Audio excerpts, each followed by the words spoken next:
I'll take it you love the outdoors if you're watching this video. For me, nature is one of the neatest things on this planet.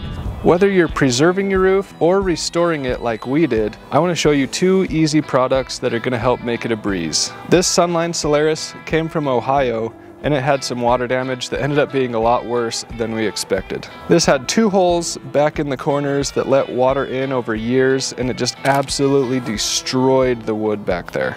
We had to replace all the wood on the back side as well as a good section of the roof, but now it's in great shape, and I want to make sure that damage never happens to this trailer again. The first thing I want to recommend is this Eternabond roof seal tape.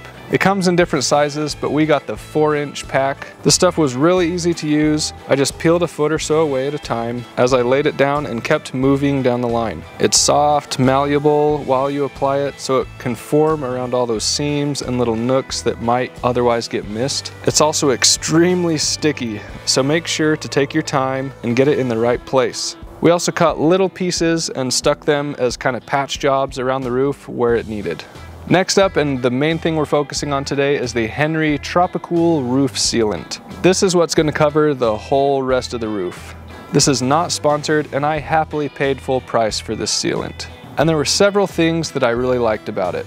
This works on pretty much all roof types, including EPDM, TPO, PVC, and Hypalon roofs. It's all season and can be applied anywhere from 35 degrees all the way to 120 degrees Fahrenheit. And unlike me, it reflects heat and UV rays. So I came across other products while I was researching what I wanted to use, and a lot of the other ones with a lot of ratings and that are cheaper are not actually what that might seem right out the gate. A lot of these other products are going to have you buy 3 or so other things that you need just to prime it, to clean it, degreasers, all sorts of stuff. So in the end, you're actually buying gallons and gallons of this other stuff. And the Henry's is just this product, and it can work as little as with 1 coat. So for me, once I saw those cons and this pro, it was worth it to spend a little more on 1 bucket of Henry's versus like 3 or 6 other buckets of other products. Now Henry's does require 1 cleaner, but it's just TSP or TSP substitute, and I grabbed a bottle of that for $6 just down at Walmart. And on top of that, we're having fluctuations in our weather each day, and just after a couple hours, it'll be water resistant too. Now this came in a 4.75 gallon bucket, and I think that we're only going to use around 3 gallons on this roof for this size. It's a 25-foot trailer. I might throw a light coat on after the first one just to use up the product since I have it, and it's just gonna sit there otherwise, but let's go.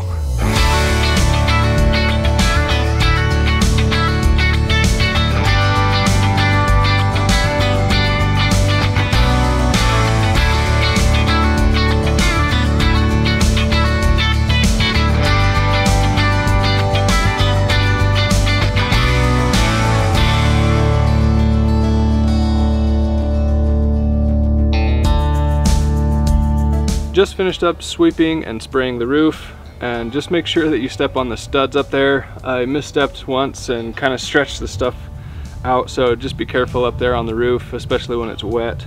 But now we're going to move on to this TSP cleaner. They recommend using a sprayer if you have one. If not, I would just use a rag and wipe it around, or maybe with a brush, but you can figure it out. Lucky for us, we've got the sprayer. So it says to spray this on the roof, let it sit for a few minutes. We'll probably wait about 10 minutes, and then we'll hose it off and let that dry, and then we'll get to the Henry's sealant painting.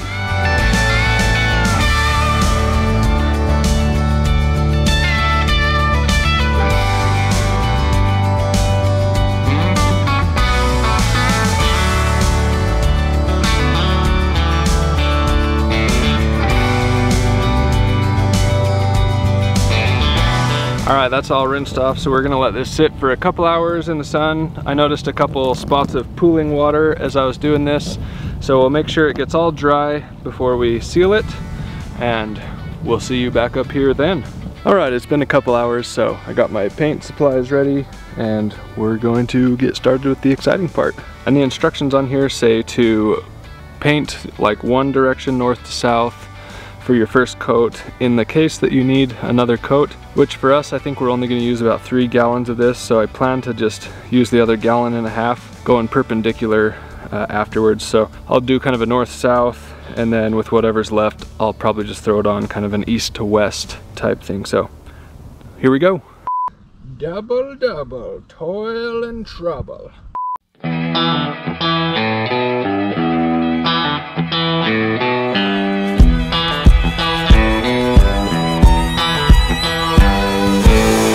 So as I was putting this video together, I came across another one of a guy who did the exact same setup with the Eternabond tape and the Tropi-Cool sealant, and he said he had a bunch of negative comments on his, with people saying that he needed to do all this primer or these different actions than what he did. Ironically, we did the exact same thing, but he addresses those concerns after 2.5 years of using this setup. He addresses all of that, shows you where it's at, what worked, what didn't, and overall this is just a DIY project for those of us who can't afford or don't want to spend tons of money taking our RV or trailer to a shop, getting it restored professionally. This has been a good activity for my family to do, so I just wanted to put it out there as something that might fit you, and if it's not something that you want to do, you know, do it your way.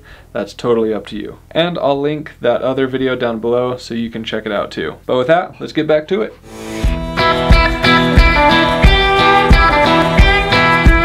It's super heavy, so I'm just using a red cup to dump into our roller basin here.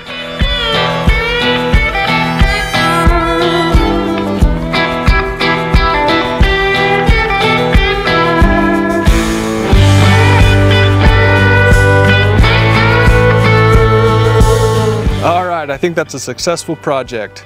My tips to you are, if you are wanting to get away with one coat, just lather that on super thick. With the first coat we put on, we weren't sure how far it would spread with this size, so we went a little bit conservative. It actually spreads pretty easy, so we still had 2/3 of the bucket left. And after 2.5 hours, it was still just a little bit wet and tacky. And since I have a life, we just waited till the next day, and we just got done lathering on a second coat going the other direction. This time we just dunked the rollers right in there and just went to town on it. We tried to use like as much as possible, which makes me feel a little more secure that we have 2 coats and go in 2 different directions. So I'm excited about that. We have about that much left at the bottom of the bucket. So I think we're just gonna set that in storage for the next couple of years, and we'll just check on it later, and if we need any patches, we've got that in reserve. I know most people probably don't ever even look at doing this sort of thing, so we're super excited to put it to use. Even last fall, we did the tape then, and then covered the trailer and waited for winter to pass to do the roof. But back in the fall, when there were some heavy rainstorms, we went in and checked, and there was no water coming through anywhere. That thing was bone dry, just with the tape that we did. We also did some other modifications around. We put butyl tape around all the seams. I caulked everything, windows, doors, inlets, everything. So this thing is practically a submarine at this point. We also coated the frame in rust protectant stuff. We ground all the surface rust off. So this has been a huge project for us, but the roof was kind of the main thing that we were saving for the end, and we are super excited now. So get out there, add a few more paint stains to your paint clothes like I did, and enjoy.